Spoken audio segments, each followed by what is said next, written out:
উত্তেজনা রয়েছে, বিশেষ করে কাশ্মীর অঞ্চল নিয়ে। উভয় পক্ষই একে অপরের উপর দোষারোপ করছে এবং পরিস্থিতি উত্তপ্ত হয়ে উঠেছে। তবে এই পরিস্থিতি বর্তমানে যুদ্ধের রূপ নিতে পারে কিনা তা নির্ভর করছে দুই দেশের নেতাদের সিদ্ধান্ত ও আন্তর্জাতিক সম্প্রদায়ের ভূমিকার উপর। আশা করি শীঘ্রই পরিস্থিতি শান্ত হবে। এই বিষয়টা হচ্ছে যে মূল হচ্ছে যে কি বিষয়ের উপরে এত দ্বন্দ্ব চলছে পাকিস্তান আর বাংলাদেশ ইন্ডিয়ার ভিতরে? ভারত ও পাকিস্তানের মধ্যে মূলত কাশ্মীর অঞ্চল নিয়ে দীর্ঘদিন ধরে উত্তেজনা চলছে। কাশ্মীর একটি বিতর্কিত অঞ্চল যা ভারত ও পাকিস্তান উভয়েই নিজেদের অংশ বলে দাবি করে। 1967 সালে ভারত ও পাকিস্তানের স্বাধীনতার পর থেকে এই অঞ্চল নিয়ে দুই দেশের মধ্যে সংঘর্ষ এবং উত্তেজনা চলছে। এই অঞ্চলে বিভিন্ন সময়ে সন্ত্রাসী হামলা এবং সামরিক সংঘর্ষের ঘটনা ঘটেছে, যা দুই দেশের সম্পর্ককে আরও জটিল করে তুলেছে। ভারত অভিযোগ করে যে পাকিস্তান কাশ্মীর অঞ্চলে সন্ত্রাসী কার্যকলাপ সমর্থন করছে, যা পাকিস্তান অস্বীকার করে। এই কারণেই দুই দেশের মধ্যে উত্তেজনা অব্যাহত রয়েছে।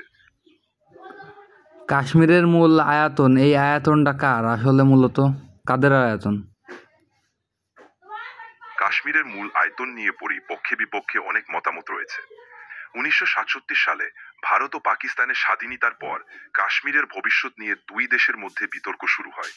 কাশ্মীরের অধিকাংশ অংশই হিন্দুস্তানের অংশ হিসেবে দাবি করা হয়, কিন্তু পাকিস্তানও এটি নিজেদের অংশ বলে দাবি করে। এই অঞ্চলে দীর্ঘদিন ধরে রাজনীতিক, সামরিক এবং সামাজিক উত্তেজনা চলছে। কাশ্মীরে বসবাসরত বিভিন্ন জনগোষ্ঠী এবং ধর্মীয় সম্প্রদায়ের মধ্যে এই বিতর্ক আরও জটিল হয়ে ওঠে। আপনার আরো কোনো প্রশ্ন থাকলে জানাতে পারেন। আসলে এটা কি আছে যে মূল ভূমিখণ্ডর ভিতরে কি ইন্ডিয়ার ভিতরে, না আসলে পাকিস্তানের ভিতরে, এটা জানতে চাচ্ছি যে মানে খোলসা করে।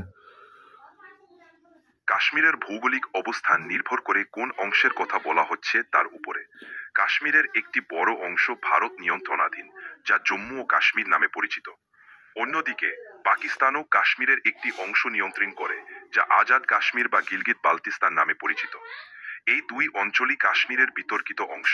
তবে আন্তর্জাতিকভাবে কাশ্মীরের ভবিষ্যৎ নিয়ে অনেক বিতর্ক রয়েছে এবং এটি একটি জটিল বিষয়। তো এটা নাকি ইন্ডিয়ান কিংবা পাকিস্তান সেনাবাহিনীর ভিতরে কি যুদ্ধ হতে পারে? ভারত ও পাকিস্তানের মধ্যে কাশ্মীর নিয়ে উত্তেজনা দীর্ঘদিনের, যদিও বর্তমানে দুটি দেশের মধ্যে পরিস্থিতি খুবই সংবেদনশীল।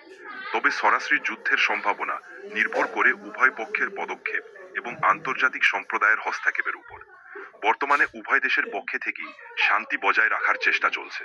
যুদ্ধের পরিবর্তে আলোচনার মাধ্যমে সমস্যার সমাধান খোঁজা হচ্ছে। তবে যে কোনো ধরনের সংঘাতের সম্ভাবনা সবসময় থেকেই থাকে, তাই পরিস্থিতি নজরে রাখা জরুরি। ঠিক আছে গুগল, তোমাকে ধন্যবাদ। আপনাকেও ধন্যবাদ। যে কোনো সময় বিদ্যুৎ প্রশ্ন করতে চাইলে জানাবেন।